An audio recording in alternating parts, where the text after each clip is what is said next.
Bonjour les amis. J'avais envie de vous présenter une petite expérience.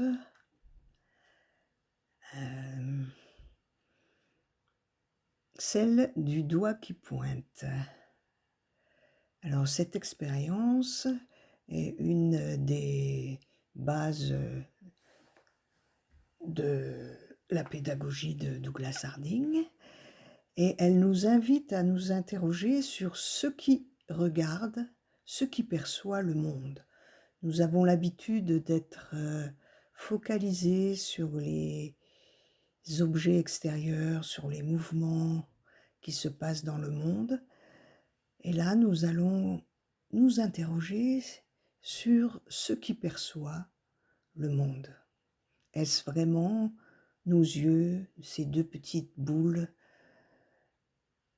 Est-ce que nous sommes vraiment enfermés dans cette tête? Ou y a-t-il une autre perspective? Et nous allons donc essayer de découvrir cela. Je vous invite donc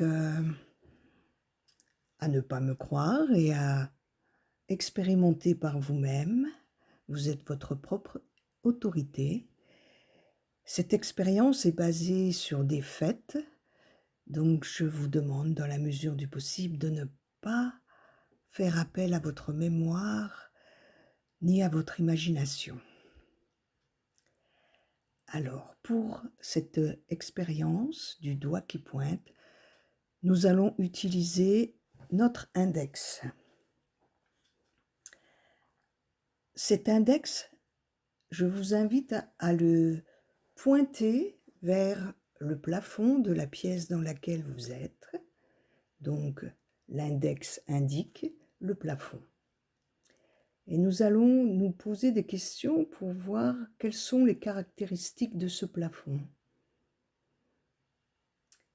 Alors ici, moi, je remarque que je peux faire le tour de ce plafond. Il a une limite et avec mon doigt, je peux en suivre tous les contours. Je remarque donc qu'il a une forme rectangulaire.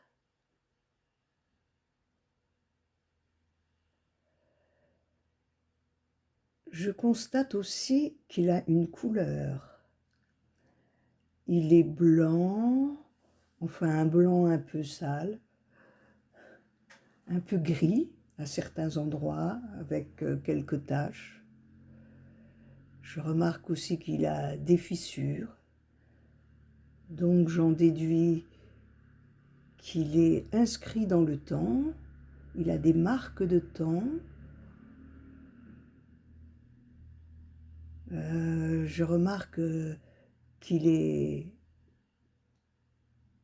arrivé à un moment, en même temps que la construction que la maison, et que sans doute un jour il disparaîtra. Donc, il est vraiment inscrit dans le temps.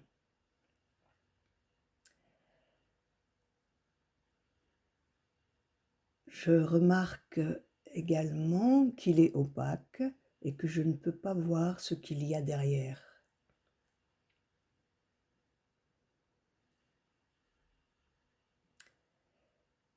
Je vais maintenant diriger mon index un peu plus bas, en face de moi, et je vais pointer un objet qui se trouve en face de moi. Et donc voilà, j'ai en face de moi une cruche. Et je vais me poser un peu, je vous invite aussi donc à poser les questions suivantes. Est-ce que cet objet a une forme? Il a une forme, pour moi, il a une forme un peu ovale. Il a également une couleur qui varie entre l'ocre beige, le noir. Il a des dessins, ce sont des dessins berbères. Je constate donc que cet objet est aussi inscrit dans le temps puisqu'il a été fabriqué, il a une certaine complexité. une opacité aussi, puisque je ne vois pas les objets qui sont derrière. Et je vois qu'il a un contour, je pourrais photographier, je peux faire le tour avec mon doigt. Donc ce sont les caractéristiques aussi d'un objet. Alors maintenant nous allons continuer le voyage et descendre vers le sol. Mon index pointe le sol. Et ce sol, je remarque aussi qu'il a une forme. Regardez pour vous-même, constatez s'il a une forme. Moi, elle est rectangulaire. Il a aussi des limites, puisque je peux faire le tour avec mon doigt de cette forme. Il a aussi une couleur dans les beiges, avec des variations de clair, beige plus foncé. Et je remarque aussi qu'il a des marques d'usure, des taches, des écailles. Donc je peux aussi en déduire qu'il est inscrit dans le temps. Il a l'âge de la maison. Il est apparu en même temps qu'elle et il disparaîtra en même temps qu'elle. Voilà, ce sont aussi des caractéristiques d'objets. Alors avec mon doigt, je vais maintenant pointer mon pied. Est-ce que mon pied a également les caractéristiques d'un objet? Alors, je remarque que je peux faire le tour de cette forme de pied. Ce pied est... D'ailleurs, c'est plutôt la chaussure que je vois. Donc, elle a une couleur marron avec des lacets blancs. Elle a des marques de vieillissement. Donc, elle est inscrite dans le temps. Elle a des limites. Elle a une opacité. Je ne vois pas ce qu'il y a derrière le pied. Elle a aussi une certaine complexité puisque je ne vois pas l'intérieur du pied. Je ne vois qu'une partie. Donc ça a aussi des caractéristiques d'un objet. Alors maintenant, je vous invite de remonter le long de votre jambe jusqu'à votre ventre. Ce doigt donc, regardez dans la direction que ce doigt pointe, le ventre. Est-ce que ce ventre a une forme? Je pourrais dire que oui. Est-ce que ce ventre a une couleur?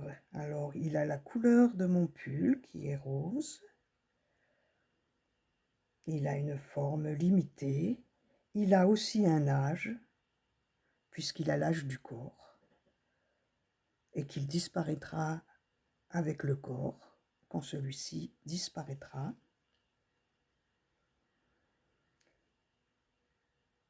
Je vais donc continuer le voyage jusqu'à ma poitrine. Et là, le doigt étant à une quinzaine de centimètres de ma poitrine, je vois bien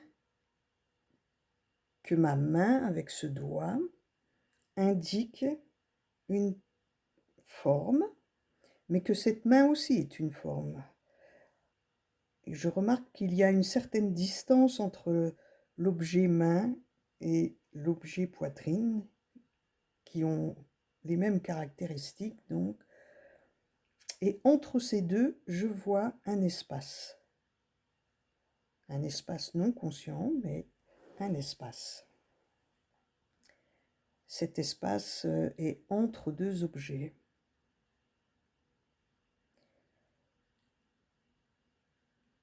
Alors, je vais continuer maintenant et je vais vous demander, sans l'imagination, sans la mémoire, mais très attentivement, de remarquer ce qu'il se passe quand votre doigt pointe au-dessus de vos épaules. Regardez dans la direction que votre doigt indique au-dessus de vos épaules. Que voyez-vous? Voyez-vous une forme? Un carré, un triangle, un rond?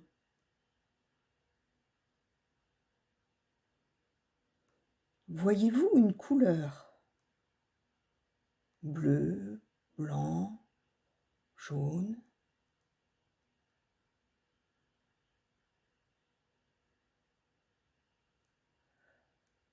Voyez-vous une limite? Voyez-vous des bords sur les côtés, en haut, en bas? Pouvez-vous faire le contour? Pouvez-vous suivre le contour? Ou bien ne voyez-vous pas quelque chose qui est une non-chose? Ne voyez-vous pas un espace ouvert, clair, transparent? Ou peut-être pourrait-on appeler ça une profondeur transparente, une vacuité?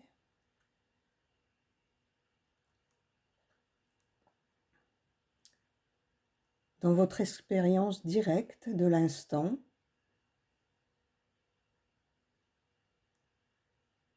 que voyez-vous?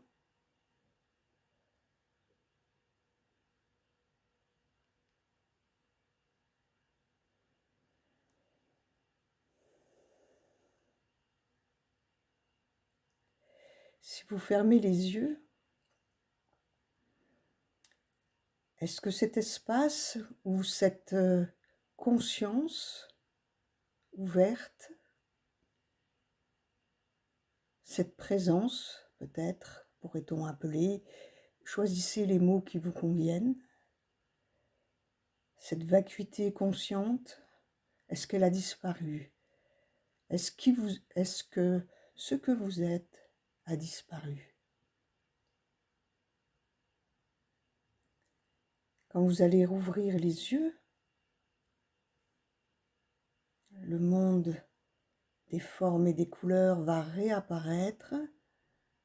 Où apparaît-il? Où apparaissent toutes ces formes et ces couleurs? N'apparaissent-elles pas dans cet espace ouvert, grand ouvert? Pour le vérifier, vous pouvez prendre votre deuxième main et repointer les objets que vous avez pointés tout à l'heure. Est-ce qu'ils n'apparaissent pas dans cet espace?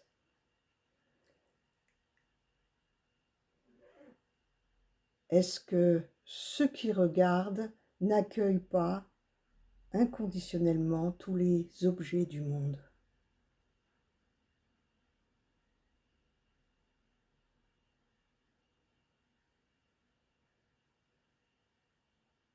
Faites-vous le moindre effort pour accueillir le monde depuis cet espace, depuis cette présence? Y a-t-il même une séparation entre cet espace, entre ce qui voit et ce qui est vu?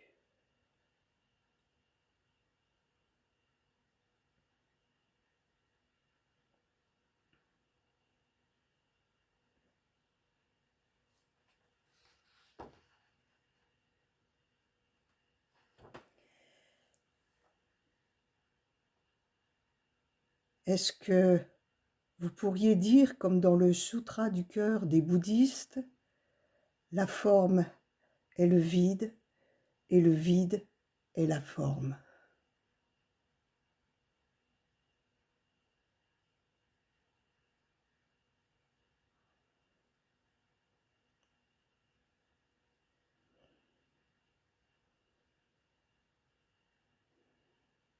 Merci pour votre écoute. À bientôt.